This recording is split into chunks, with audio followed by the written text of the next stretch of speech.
Na hali gani mtazamaji wa SAUT TV, karibu katika taarifa ya habari tuliyokuandalia kwa siku hii leo.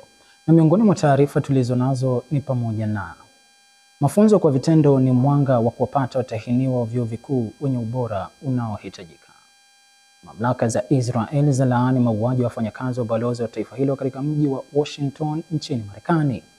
Na katika michezo, nyota wa zamani wa Dar es Salaam Young Africans Stephanie Aziz Ki ajumuishwa katika kikosi cha timu ya taifa ya Burkina Faso. Kwa hayo na mengine mengi, ongozana nami Dennis Samora nitakaye kusomea habari za kitaifa na kimataifa. Boniface Robert atakusomea habari za biashara, na katika michezo utakuwa naye Axel Raymond. Na tuanze na habari za kitaifa.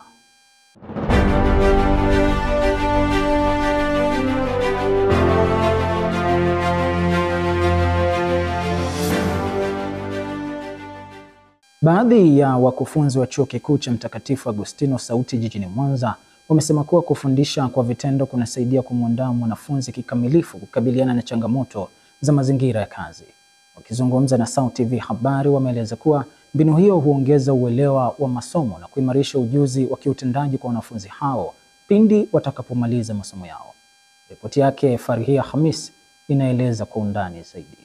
Katika zama hizi ambazo elimu inahitaji si tu maarifa bali pia uzoefu, ufundishaji kwa nadharia na vitendo umekuwa ni kama mbawa mbili za ndege, ukikosa moja huwezi kuruka mbali. Katika Chuo Kikuu cha Mtakatifu Agustino kilichopo jijini Mwanza, baadhi ya wanafunzi wameelezea ni kwa jinsi gani wanapata urahisi kwa kusoma kwa njia ya nadharia na vitendo. Inatusaidia sana kuongeza experience, uelewa zaidi ambao kwenye tasnia ambayo tunaisomea, kwa sababu ukifanya kazi kwa vitendo, hata unapoenda nje au unapoenda duniani sasa kule kwenda kufanya kazi, unakuwa una ile experience ya kufanya kitu kwa usahihi. Kusoma kwa vitendo, yani multi-court, inatusaidia sana katika huko tunapoenda katika ajira, maana kama mnavyojua sheria ni kuhusu tu vitendo, yani kuongea na nini na nini. Kwa tunavyojifunza darasani au chuoni, inatusaidia tukifika kule tuwe na experience zaidi. Inasaidia kutuongezea knowledge na ujasiri. Hata kama anapokuja mgeni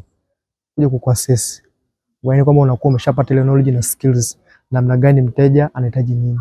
Kwa darasa tunajifunza vitu vikuu, yaani kwa darasa kule tunajifunza theory pekee yake. Lakini sasa zile tu tunajifunza juu kama tutafanya vitendo. Nao baadhi ya walimu katika Chuo Kikuu cha Mtakatifu Agustino wameelezea ni urahisi gani wanaopata wao kama walimu kwa kufundisha kwa njia ya nadharia na vitendo. Saidia kuweza unapokuwa unatoa ile nadharia, mwanafunzi anaunganisha na ile practical part aliyoifanya, elimu yake ya vitendo. Kwa kwake inamuia rahisi. Kwa mfano sisi kwenye somo ambalo kwa mfano mimi nafundisha civil procedure, linakuaga na kesi inakuwa na hatua mbalimbali, kesi ya madai. Kwa mfano kuna hatua tunaita hatua ya usuluhishi. Sasa ukimuelezea tu mwanafunzi kwamba kuna usuluhishi bila kufanya kwa vitendo inakuwa ni ngumu. Baada ya kuamua kuanzisha museum yetu ambayo iko karibu kabisa na madarasa yetu, wanafunzi wanapata elimu ya nadharia darasani, na hasa tunapoongelea masuala ya utalii wa utamaduni. Wakitoka darasani wanaenda kwenye kituo chetu ambacho ni cha museum, na pale unaenda kujionea mbalimbali vitu vinavyohusiana na utamaduni, kwa mfano utamaduni wa kijamii, utamaduni wa kuhifadhi malikari. Pale wanajifunza vitu vingi sana, na wakitoka pale wana uwezo wa kwenda kwenye soko letu na kuweza kutumia ile elimu aliyojifunza kwa vitendo kule.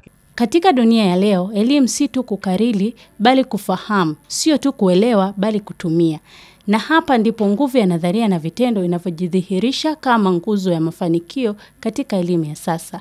Nikiripoti kutoka Chuo Kikuu cha Mtakatifu Agustino, mimi ni Farhia Rashid wa SAUT TV. Naam, shukrani sana Farhia Hamis kwa ripoti hiyo. Na sasa tuangazie taarifa nyingine. Vijana wamehimizwa kujenga na kutumia ujuzi nje ya taaluma walizosomea ili kujiongezea fursa za ajira na kupambana na changamoto ya ukosefu wa ajira hapa nchini. Wakizungumza na SAUT TV habari, baadhi ya vijana hao wameeleza kuwa ujuzi wa ziada ni nyenzo itakayomsaidia kijana kukabiliana na tatizo la ajira na kujipatia kipato. Mwanahabari wetu Happy Rafael anaeleza zaidi. Mafanikio hayana kanuni. Ni ndoto ya kila mwanadamu kufanikiwa kimaisha. Lakini swali ni je, unaamini katika njia gani ili kufanikiwa? SAUT TV imeongea na baadhi ya vijana ambao wameeleza njia mbalimbali wanazoweza kutumia ili kufanikiwa.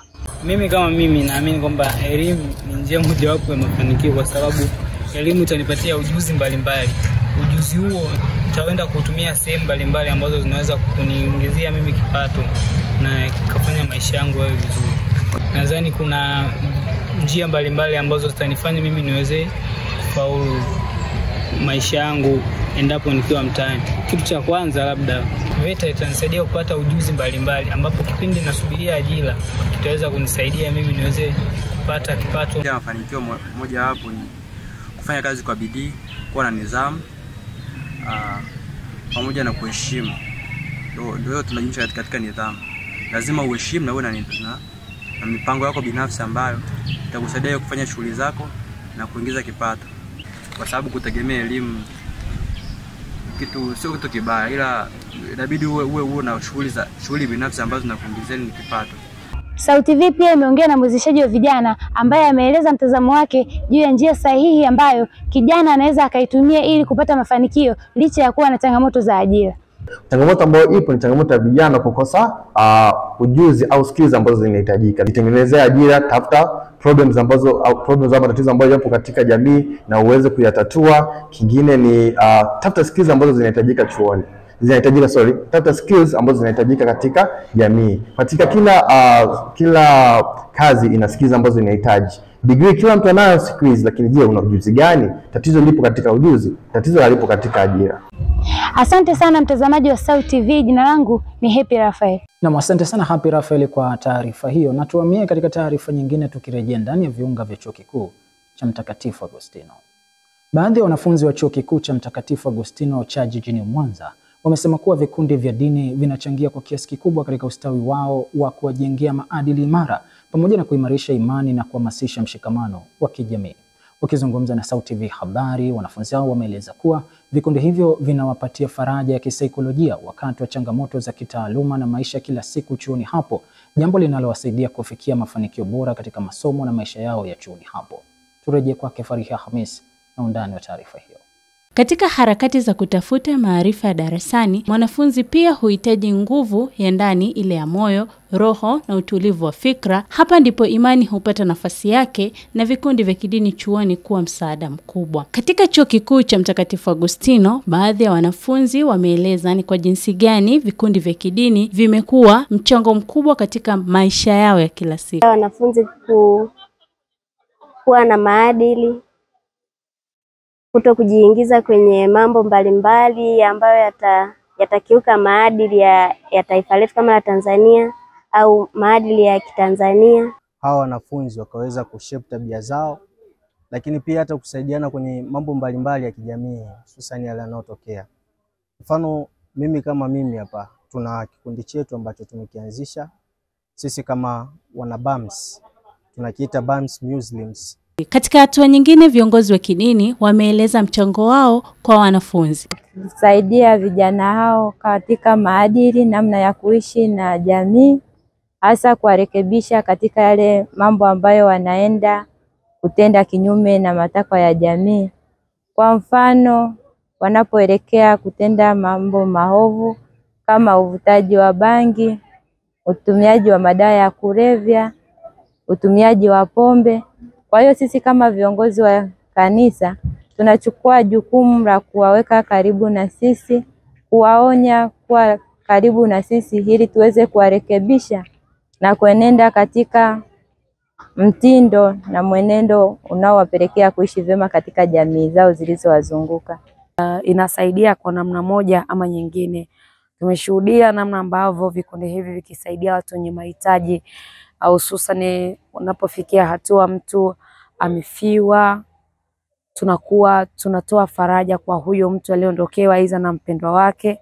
Lakini si hivyo tu, tunamsaidia katika changamoto za hapa na pale kama vile fedha za kujikimu inapotokea kapatwa na changamoto ambayo inamlazimu kuhitaji msaada. Lakini pia katika swala zima la kumsaidia katika swala zima la kiada, inatokea mwanafunzi anakutana na changamoto ya kiada na anapaswa kufanya mtihani. Kwa hiyo jumuiya hii inamsaidia mwanafunzi huyo kwa kiasi kidogo ambacho kitakuwa kimepelea ili kuweza kumudu kufanya mtihani. Katika vyuo mbalimbali nchini, vikundi vya kidini vimekuwa zaidi ya maeneo ya ibada, vimegeuka kuwa msingi wa malezi ya kiroho, kisaikolojia, kijamii na hata kitaaluma. Nikiripoti kutoka Chuo Kikuu cha Mtakatifu Agustino, mimi ni Falhia Rashid wa SAUT TV. Naam, shukrani sana Fariha Hamisi kwa taarifa hiyo. Na mtazamaji, taarifa hiyo ndio mwisho wa habari za kitaifa kwa siku hii leo. Tupate mapumziko mafupi, punde tutaelekea katika habari za kimataifa.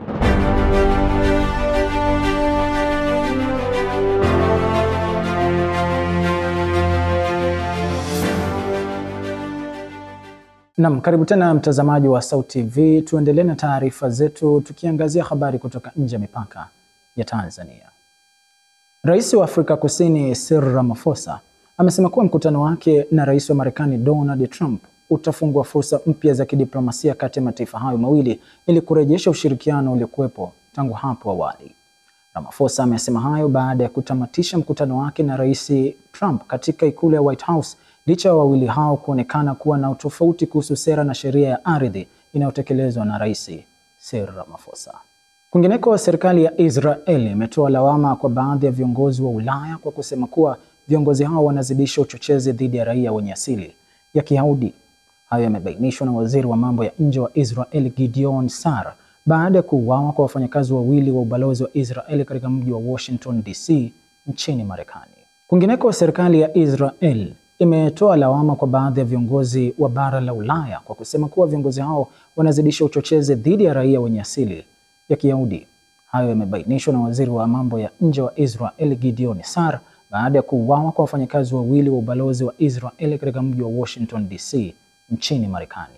Kwa habari hiyo na nyingine nyingi za kimataifa, tuungane na mwanahabari wetu Hosea Chibago. Rais Ramaphosa ameeleza kuwa ziara yake katika ikulu ya White House Jumatano ya wiki hii ilikuwa na mafanikio makubwa licha ya uwepo wa makabiliano makali yakimtazamwa na Rais wa Marekani Donald Trump katika baadhi ya mambo. Ramaphosa amesema kuwa wameweza kufikia makubaliano na kuimarisha ushirikiano tena na Marekani, kuweka masuala ya uwekezaji na biashara mezani na kuhakikisha kuwa uhusiano wa mataifa hayo mawili unazidi kuimarika. Katika mkutano wa hao wawili ulimshuhudia Rais Donald Trump akikabiliana na Ramaphosa kuhusu madai ya mauaji ya kimfumo ya wakulima wa kizungu nchini humo, kabla ya Ramaphosa kupuuzia mbali tuhuma hizo, akidai kuwa si raia wa kizungu wanaouawa bali kadhia hii wakumba hata raia wa Afrika ya Kusini. Polisi wa Washington DC wamethibitisha kuwa wafanyakazi hao wa ubalozi wameuawa kwa kupigwa risasi, huku kukiwa hakuna vitisho vyovyote vya usalama. Serikali ya Israel imesema mauaji ya wafanyakazi hao imetokana na ongezeko la chuki dhidi ya Wayahudi yaliyopata nguvu kutokana na kauli ya baadhi ya viongozi wa Ulaya. Waziri wa mambo ya nje wa Israel Gideon Sar alilaumu baadhi ya viongozi wa Ulaya akisema wanawajibika kwa mauaji ya wafanyakazi wawili wa ubalozi wa nchi hiyo waliopigwa risasi mjini Washington. Akizungumza na waandishi wa habari, Gideon amesema kuna mahusiano ya moja kwa moja kati ya chuki dhidi ya Wayahudi na kauli ya chuki dhidi ya Israel ambazo zimekuwa zikitolewa na baadhi ya viongozi na maafisa wa mataifa mengi hasa barani Ulaya, ikiwemo mashirika ya kimataifa. Katika hatua nyingine, waziri mkuu wa Israel Benjamin Netanyahu ametoa wito wa kuimarishwa kwa usalama kwenye balozi zote za nchi yake na kuongeza kuwa amehuzunishwa na mauaji hayo ya kutisha. Taarifa kutoka mamlaka za taifa la Kenya zinaeleza kuwa mamlaka za Tanzania zimemwachilia huru mwanaharakati mashuhuri wa Kenya Boniface Mwangi ambaye alikuwa amekamatwa na kushikiliwa kwa siku kadhaa baada ya kuwasili nchini ili kuhudhuria kesi ya kiongozi wa upinzani Tundu Lissu ambaye inamkabili kwa mashtaka ya uhaini. Kwa mujibu wa shirika la Amnesty International, Mwangi na mwandishi wa habari kutoka Uganda Agatha Atahire alikamatwa siku ya Jumatatu na kushikiliwa na maafisa wa kijeshi bila kufikishwa mahakamani au kutoa taarifa kwa familia na watu wa karibu. Siku kadhaa zilizopita, waziri kiongozi wa baraza la mawaziri nchini Kenya Musalia Mudavadi alithibitisha kuachiliwa huru kwa mwanaharakati huyo licha ya kutoa maelezo dhidi ya mazingira ya kuachiliwa kwake. Kukamatwa kwa Mwangi kulizua taharuki kubwa nchini Kenya, huku mashirika takriban 20 ya haki za kibinadamu yalitoa wito kwa serikali kuchukua hatua za haraka kumtetea na kumrejesha nyumbani mwanaharakati huyo bila masharti. Hosea Chibago, SAUT TV. Naam, shukrani sana Hosea Chibago kwa taarifa hizo za kimataifa. Tupate mapumziko mafupi, tukirejea tutaungana na Boniface Robert atakaye kusomea habari za biashara. Endelea kusalia nasi.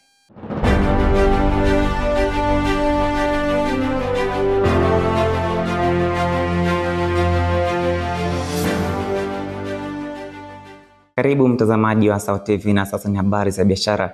Jina langu ni Boniface Robert.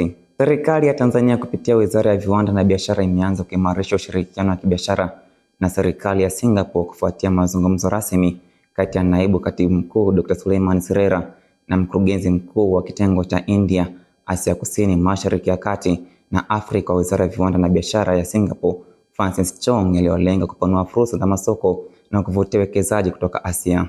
Kwingineko, Rais wa Ufaransa Emmanuel Macron ameonyesha dhamira ya kuimarisha uhusiano wa kiuchumi kati ya Ufaransa na China wakati ambao Umoja wa Ulaya unakabiliwa na misukosuko ya kiuchumi ikiwemo vita vya kibiashara kati ya Marekani na mataifa mengine pamoja na athari za uvamizi wa Urusi nchini Ukraini. Ripoti yake Deborah Ruben inaeleza zaidi. Serikali ya Tanzania imeanza kuchukua hatua za makusudi kuimarisha ushirikiano wa kibiashara na masoko ya serikali ya Singapore. Mazungumzo hayo yaliyofanyika leo yameweka msisitizo kwenye umuhimu wa kupanua wigo wa biashara ya bidhaa na huduma kati ya Tanzania na Singapore. Pande hizo mbili zimejadiliana mkakati wa kuondoa vikwazo vya kibiashara, kurahisisha taratibu za usafirishaji wa bidhaa pamoja na kukuza upatikanaji wa masoko mapya ya bidhaa za Tanzania katika ukanda wa Asia. Kwa mujibu wa Wizara ya Viwanda na Biashara, Singapore ni moja ya masoko muhimu yenye uwezo mkubwa wa kiuchumi barani Asia. Hivyo, ushirikiano huu unalenga pia kuvutia wawekezaji kutoka Singapore na kuja kuwekeza kwenye viwanda vya usindikaji, teknolojia ya viwanda na miundombinu ya kibiashara nchini Tanzania. Kwingineko, Rais wa Ufaransa Emmanuel Macron ameonyesha dhamira ya kuimarisha ushirikiano wa kiuchumi kati ya Ufaransa na China. Akizungumza na Rais wa China Xi Jinping, Macron amesisitiza umuhimu wa kudumisha ushirikiano wa kiuchumi baina ya mataifa hayo mawili, huku akieleza kuwa Ufaransa inatambua nafasi muhimu ya China katika uchumi wa dunia na hivyo kuendeleza uhusiano thabiti utakaonufaisha pande zote mbili. Macron pia ameongeza kuwa licha ya hali ya sintofahamu katika soko la kimataifa, Ufaransa iko tayari kushirikiana na China katika nyanja mbalimbali za maendeleo, ikiwa ni pamoja na biashara, uwekezaji na teknolojia ya kisasa. Aidha, ziara ya Macron inayotarajiwa kufanyika katika nchi za kusini mashariki mwa Asia inalenga kuimarisha ushawishi wa Ufaransa katika ukanda huo wa kimkakati, huku ikifuata usawa wa kibiashara kati ya Ulaya na mataifa ya Asia. Kwa kumalizia habari za kibiashara siku ya leo, serikali ya China imetangaza kujikita zaidi katika kupanua uwekezaji wake barani Afrika kwa kushirikiana na kampuni mbalimbali katika sekta nyingi muhimu za kiuchumi. Taarifa hiyo imetolewa na mkurugenzi wa idara ya Asia Magharibi na Afrika kutoka Wizara ya Biashara ya China, Shen Xiang, wakati wa mkutano na waandishi wa habari mjini Beijing. Kwa mujibu wa Shen, mazingira ya biashara barani Afrika yameendelea kuboreka kwa miaka ya hivi karibuni, jambo ambalo limechochea nia ya kampuni nyingi za China kuongeza uwekezaji wao. Takwimu za wizara zinaonyesha kuwa kipindi cha miaka 5 iliyopita, uwekezaji wa moja kwa moja kutoka kampuni za China barani Afrika umekuwa kwa wastani wa dola bilioni 3 kwa mwaka. Kutoka SAUT TV, Deborah Ruben. Mtazamaji, ni mwisho wa taarifa za biashara tulizokuandalia kwa siku ya leo. Tupate mapumziko mafupi, tukirejea ni habari za michezo na Aksa Raymond. Endelea kutazama SAUT TV habari. Mimi ni Boniface Robert.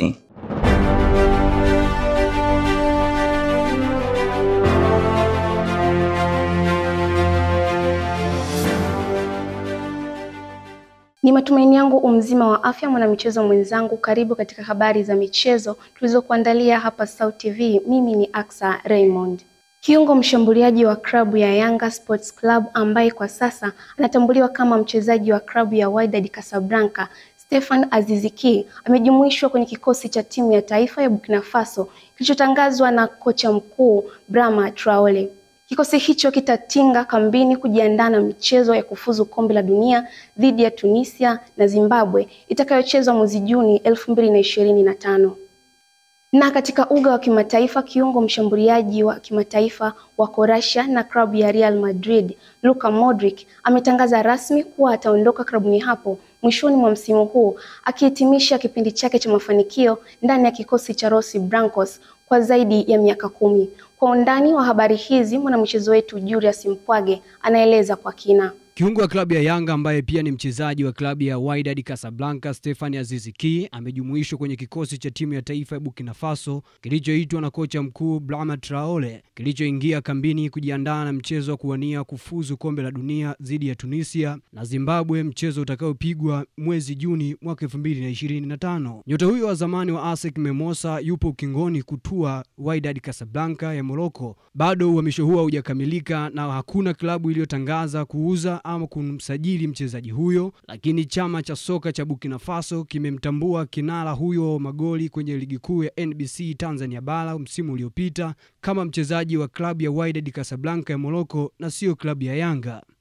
Tuelekee nchini Hispania. Kiungo mshambuliaji wa kimataifa wa Croatia na klabu ya Real Madrid Luka Modric ametangaza kuondoka klabuni hapo mwishoni mwa msimu huu. Hatua hiyo inafuatia baada ya kuhudumu katika viungo vya Los Blancos kwa miaka 13 toka jiunge mwaka 2012 akitokea Tottenham Hotspur, na tangu wakati huo amekuwa mchezaji mwenye mafanikio makubwa zaidi katika klabu hiyo. Katika kipindi cha miaka mitatu aliyokaa Madrid, Modric ameshinda jumla ya mataji 28, idadi ambayo haijawahi kufikiwa na mchezaji mwingine yeyote wa Real Madrid, ikiwa ni pamoja na mataji 6 ya ligi ya mabingwa barani Ulaya, FIFA Club World Cup mara 6, ligi kuu ya Uhispania mara 4. Ikumbukwe pia nyota huyo alitunukiwa tuzo ya Ballon d'Or mwaka 2018 akivunja utawala wa Lionel Messi na Cristiano Ronaldo uliodumu kwa miaka 10 mfululizo.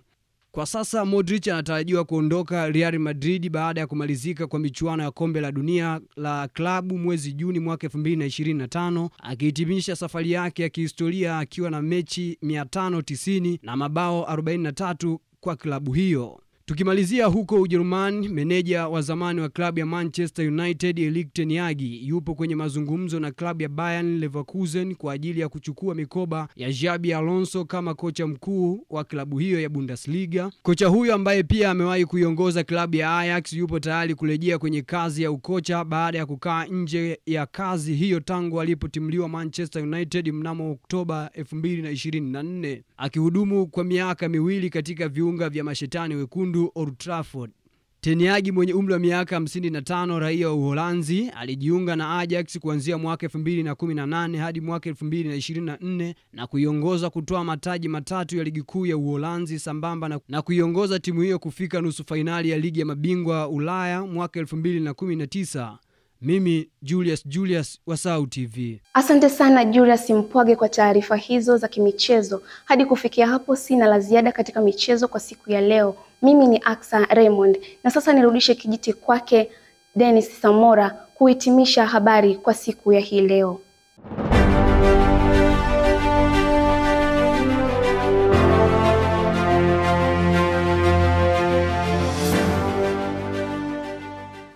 Naam, shukrani sana Aksa Raymond kwa taarifa hizo za michezo. Mtazamaji, taarifa hizo za michezo ndizo zinazotutamatishia taarifa yetu ya habari kwa siku hii leo. Lakini kabla ya kumaliza taarifa ya habari, tupate tena muhtasari wake. Mafunzo kwa vitendo ni mwanga wa kuwapata watahiniwa wa vyuo vikuu wenye ubora unaohitajika. Mamlaka za Israel zalaani mauaji wa wafanyakazi wa ubalozi wa taifa hilo katika mji wa Washington DC nchini Marekani. Na katika michezo, nyota wa zamani wa Dar es Salaam Young Africans Stephane Aziz Ki ajumuisha katika kikosi cha timu ya taifa ya Burkina Faso. Na hadi kufikia hapo sina la ziada kwa siku hii leo. Kwa niaba ya wote walioshiriki kuandaa taarifa hii ya habari, jina langu ni Dennis Samora. Nikutakie utazamaji mwema wa vipindi vingine kutoka hapa SAUT TV. Alamsik.